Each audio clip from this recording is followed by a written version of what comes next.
So we had started talking about this famous Fabrengen in the Pasha Shmini, 1952.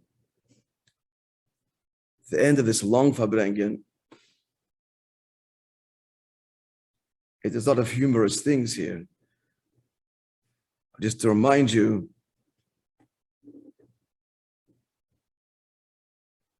it's in the summer, it went to before Shkia, and from time to time, the Rebbe turned to the certain fellow and said, "What time is it?"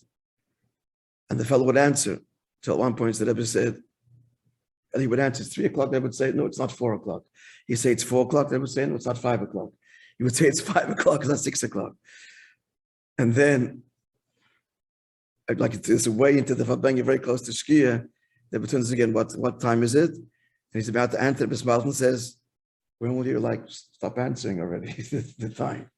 It's like the Rebbe Rashab, it is Kislev, Fabrengen, and it's winter nights, long night. They went to close the blinds, not to see that it's light outside, to continue. Okay, so just another word of here, some beautiful things that happen. They say that was demanding people, Yiddish arizgin von sich, to go out of your own limitations. For example, just mention one now.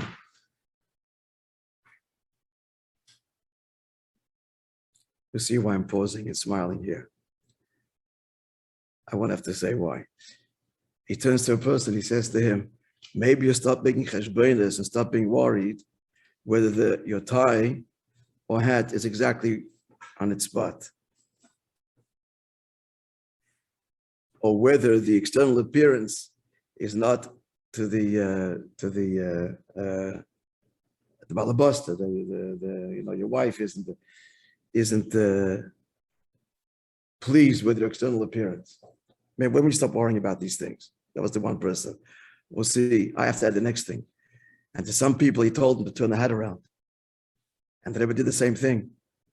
Took his hat and turned it more backwards, can you imagine?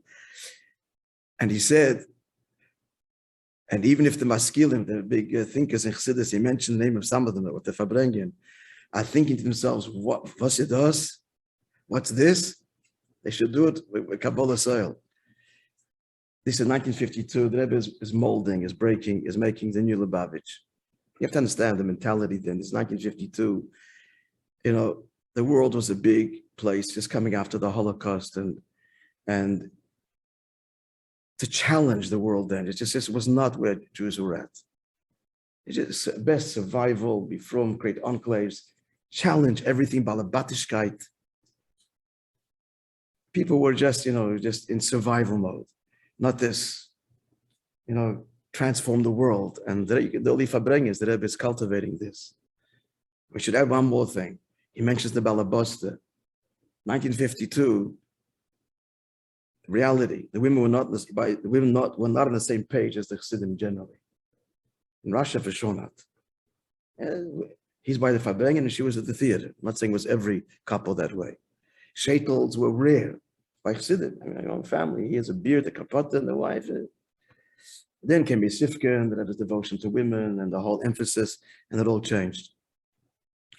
My mashpia, my Glick told me, when he became a chassan, so he came to Montreal. That used to be that way. It became a chassan between the wedding and the marriage in separate cities. Yeah, I think it still is. So Peretz Moshkin with him was the big mashpia here, the much beloved mashpia. So the Peretz said to him, it's not like it used to be. Once upon a time, getting married was a who knows what. A Bacher had to steel himself and prepare himself for what he's going into. He says, today, the Rebbe changed all that. And he said, he got married in the late 60s, maybe 1970. He says, today, the girls are more Chassidish than the Bacher. He says, the old, what's going to be, and worried about get married, no longer. To step up, my friend, you got to keep up with her. Okay, have a wonderful day, everybody. It's a Shem, continue tomorrow. Shkoyach.